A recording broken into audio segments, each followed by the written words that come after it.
Perkenalkan, kami dari kelompok 4. Di sini kami akan menceritakan sinopsis mengenai trilogi Ronggeng Duku Paru. Sebelumnya, izinkan kami untuk memperkenalkan diri terlebih dahulu. Saya Nijar, saya akan membacakan sinopsis buku yang pertama, Catatan Batma. Saya Sylvia akan membacakan sinopsis buku 2, yaitu Lintang Kemukus Dilihat. Saya Elsa Alia yang akan membacakan sinopsis buku ketiga, yaitu Jantara Biang Malak. Selamat menyaksikan. Di sini saya akan menceritakan buku 1 yang berjudul Catatan Sima. Ada sebuah desa yang dinamakan Duku Paru. Yang semua orang Duku Paru adalah Ki Cimenggala. Dia adalah seorang bermacora. Dia juga menitipkan darah dagingnya di Duku Paru. Ada 3 anak laki-laki yang bernama Rasus, Darsun, dan Warta. Dan ada satu wanita yang nantinya akan menjadi ronggeng yang bernama Serintil. Sentai merupakan ayah Serintil dan dia seorang pedagang tempe bongkrek yang menyebabkan malapetaka. Awalnya banyak warga yang membeli tempe bongkrek. Setelah memakan tempe bongkrek tersebut, semua warga keracunan dan kemudian Sentai membuktikan bahwa tempe bongkrek buatannya tidak beracun, dan setelahnya Sentai nantinya meninggal. Akhirnya Serintil, seorang anak yatim piatu, dikarenakan orang tuanya membuktikan kepada warga Duku Paru bahwa tempe bongkrek buatannya tidak beracun. Ki Cimenggala berutang nyawa sebanyak 18 kepada warga Duku Paru, maka keturunannya akan dijadikan sebagai tebusan. Rasus merasa Serintil semakin menjauh. Agar menarik perhatian Serintil, Rasus ingin memberikan keris kecil yang ada di rumahnya dengan berbohong kepada neneknya bahwa Rasus bermimpi bertemu dengan ayahnya dengan memberi pesan untuk memberikan keris itu kepada Ronggeng, dan neneknya pun percaya apa yang dikatakan Rasus. Kemudian Rasus memberikan keris itu kepada Serintil ketika dia sedang tidur. Sudah 2 bulan Serintil menjadi ronggeng di Duku Paru, namun ada 2 tahap lagi untuk dilalui oleh Serintil. Yang ke-1, Serintil harus dimandikan di depan makam Ki Cimenggala. Yang kedua, buka kelambu, semacam sayembara untuk laki-laki dengan memberikan syarat harus membawa uang sekeping ringgit emas. Bagi laki-laki yang memberikan sekeping ringgit emas kepada Serintil akan menikmati virginitasnya. Setelah memenuhi 2 tahap itu, Serintil menjadi ronggeng dan akhirnya Rasus kecewa dan benci. Kemudian Rasus pergi meninggalkan Duku Paru ke Pasar Dawan. Di Pasar Dawan dia bertemu dengan Sersan Selamat dan dia dijadikan bawahan. Kemudian dipercaya menjaga Duku Paru karena ada perampokan. Dia berhasil menembak perampok dan akhirnya dijadikan tentara tanpa pangkat. Dan Serintil ingin Rasus tetap di Duku Paru. Serintil mengajukan permintaan dia akan berhenti menjadi ronggeng karena dia ingin menikah dengan Rasus. Namun Rasus menolaknya dan dia tetap pergi ke markasnya. Sekian video dari kami. Di sini saya akan menceritakan sinopsis buku 2 yang berjudul Lintang Kemukus Dilihat. Serintil sangat terpuruk karena ditinggal Rasus tanpa perasaan. Hingga Terja yang ingin memutuskan tali asmara Serintil dengan Rasus, dia membawa telur wakun dan menanamnya di sudut kamar Serintil. Tanpa Serintil sadari, Serintil mematahkan mantra tersebut dengan mengunjunginya. Di pagi hari, Serintil datang ke Pasar Dawan. Orang-orang Pasar Dawan merasa aneh kenapa Serintil tidak balik saja. Serintil memasuki warung lontong. Pedagang tersebut menawari Serintil makan, tetapi Serintil menolaknya dan hanya ingin meminum air putih saja. Serintil meminta izin untuk tidur, tetapi pemilik warung tidak mengizinkannya karena bisa menghambat rezekinya. Tetapi dengan rasa keibuannya, pemilik warung tersebut akhirnya mengizinkan Serintil tidur. Setelah Serintil tidur, ditawari makan, tetapi Serintil makan. Lalu pemilik warung tersebut memaksanya dan akhirnya Serintil makan. Ketika keluar dari pasar, Serintil bertemu dengan teman Rasus, yaitu Kopral Pujo. Dia menanyakan Rasus di mana, tetapi Kopral Pujo menjawab dia tidak tahu karena Rasus dibawa oleh Sersan Selamat. Mendengar itu, Serintil sangat sedih. Dia kembali lagi ke Pasar Dawan dan memanggil Wisiter dan Ciplak untuk menghidupnya. Sampai sore hari, Wisiter dan Ciplak meminta berhenti untuk beristirahat. Serintil pun mengizinkannya. Sedangkan di rumah Nyai Katerja, Mersusi marah-marah karena Serintil tak kunjung datang. Serintil sudah beberapa hari sakit. Tampi datang bersama Goder untuk menjenguk Serintil. Tetapi Serintil malah meminta Goder dari Tampi. Sudah beberapa hari Serintil bersama Goder. Serintil mendengar suara motor berhenti. Serintil pergi ke rumah Nyai Katerja tetapi ditahan oleh Nyai Sakarya untuk meminta Goder, tetapi Serintil tidak mau berangkat ke rumah Nyai Katerja sambil membawa Goder. Saat sampai di rumah Nyai Katerja, Mas Susi menanyakan anak siapa yang digendong oleh Serintil. Nyai Katerja menjawab, dia hanya anak tetangga. Mas Susi pun mengeluarkan emas yang sama dengan istri lurah. Awalnya Serintil tergiur, tetapi Serintil tetap menolaknya. Mas Susi yang ditolak pun pulang dengan perasaan marah.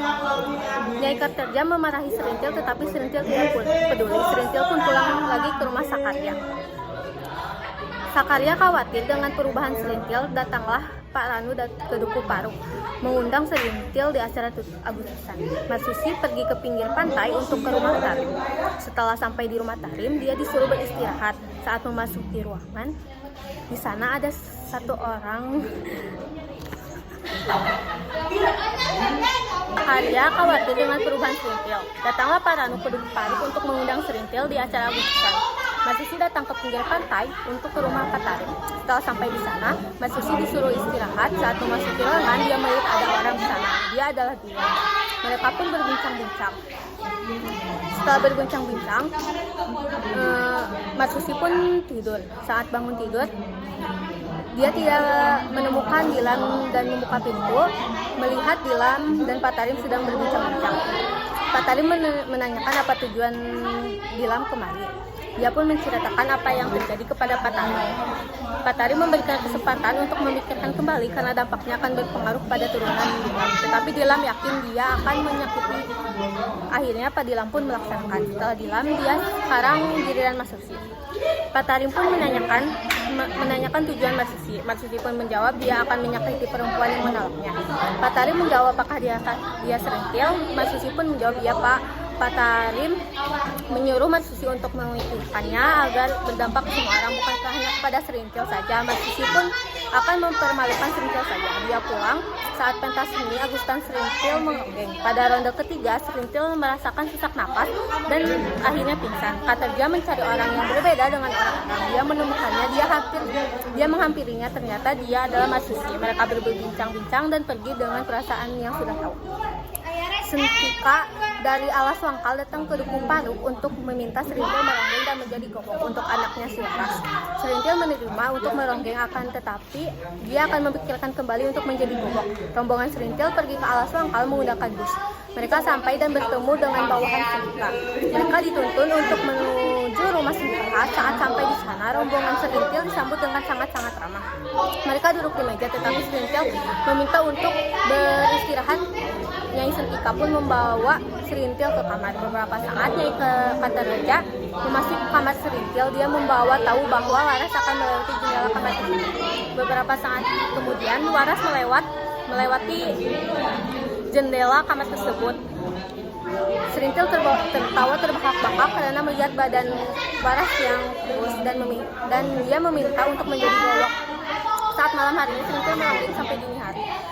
Pagi hari Serintil terbangun dan dari tidurnya dia menemukan Nyai Sentika di sampingnya. Mereka berbincang sampai Waras datang di depan pintu. Waras meminta Serintil main sampai tertidur. Pada suatu malam Serintil mendengar suara di balik pintu.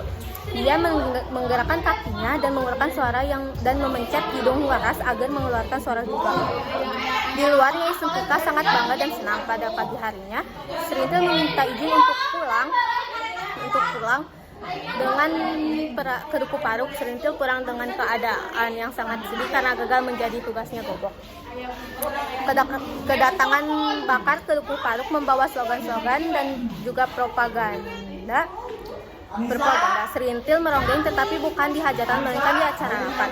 Bakar memberi hadiah kepada rombongan Serintil berupa pengeras suara. Pada suatu hari Serintil meronggeng dan banyak orang mabuk. Mereka merusak padi dan entah itu milik siapa. Polisi datang dan sudah ada 7 orang terkapar bersimpah darah. Sudah 3 kali kejadian tersebut terjadi. yang terakhir gagal karena polisi datang tepat waktu. Serintil pun datang ke rumah Bakar untuk berbicara agar berhenti mengikuti Bakar. Bakar pun menjawab diam. Serintil pulang dan dengan hati yang lega. Suatu saat Sakarya menangis karena makan si Camanggala ada yang membongkar.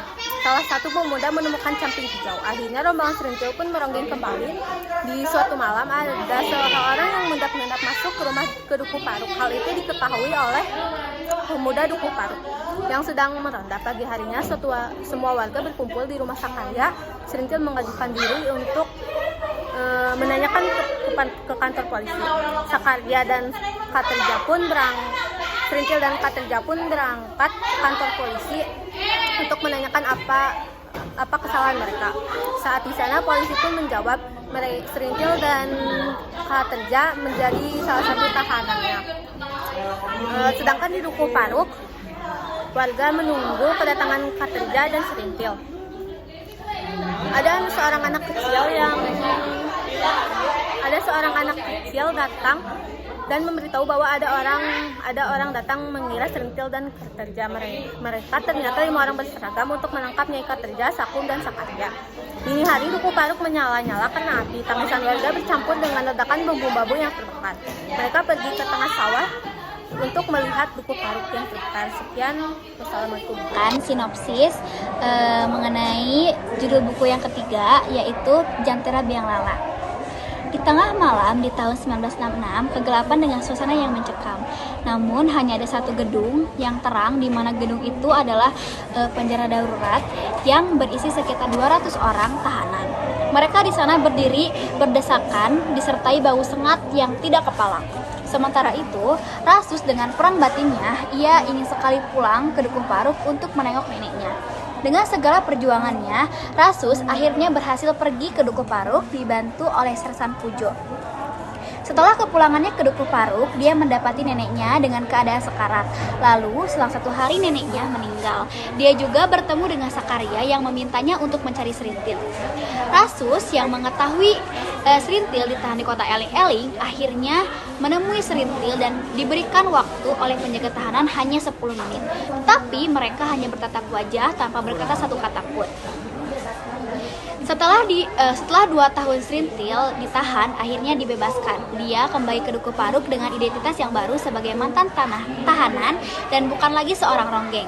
Banyak sekali tatapan merendahkan yang membuat Serintil merasa rendah diri. Pada kepulangannya, kakeknya yaitu Sakarya meninggal dan dia dipertemukan kembali dengan Goder, anak Tampi yang telah lama ia rindukan. Lalu, dia dimanfaatkan oleh Nyai Katareja untuk bertemu Marsusi agar mereka bisa dekat. Tetapi Serintil menolak kehadiran Marsusi yang memiliki maksud petualangan karena ia ingin melupakan masa lalunya. Lalu Duku Paruk berubah dengan adanya proyek irigasi. Banyak pria Jakarta yang menginginkan Serintil. Salah satunya adalah Bajus. Hanya Bajus yang ia terima karena sikapnya yang baik dan berbeda dengan laki-laki yang pernah mengajaknya berkenalan dengan Serintil. Lalu, Rasus kembali ke Duku Paruk sebelum ia pergi ke Kalimantan Barat. Tetapi ia mengetahui Serintil sedang didekati oleh seorang priai Jakarta yaitu Bajus. Kedekatan Bajus dan Serintil semakin dekat. Serintil banyak sekali mendapatkan bantuan dari Bajus, mulai dibantu untuk membuat rumah dan selalu diajaknya jalan-jalan oleh Bajus.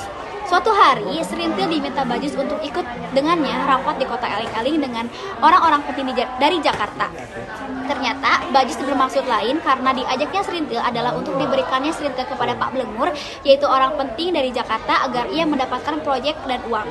Setelah mengetahui maksud Bajus, Serintil hilang kendali. Hati Serintil hancur saat mengetahui ia akan diberikan kepada Pak Blengur. Namun rencana tersebut tidak terjadi karena Pak Blengur akhirnya menolak tawaran Bajus mengenai Serintil. Di samping lain, Rasus akan kembali ke Pulau Jawa dan ia ingin kembali ke Duku Paruk. Saat pulang ke Duku Paruk, dia mendapati Serintil dalam kondisi yang sangat jauh dari kata baik. Serintil menjadi gila akibat perbuatan Bajus, namun dengan ketulusan hati Rasus, dia merawat Serintil dengan uangnya sendiri untuk berobat ke rumah sakit jiwa. Rasus juga berkeinginan untuk membantu Duku Paruk agar menjadi desa yang lebih baik. Terima kasih. Wassalamualaikum warahmatullahi wabarakatuh. Sekian pemaparan sinopsis dari kelompok kami. Mohon maaf apabila ada kesalahan. Wassalamualaikum warahmatullahi wabarakatuh.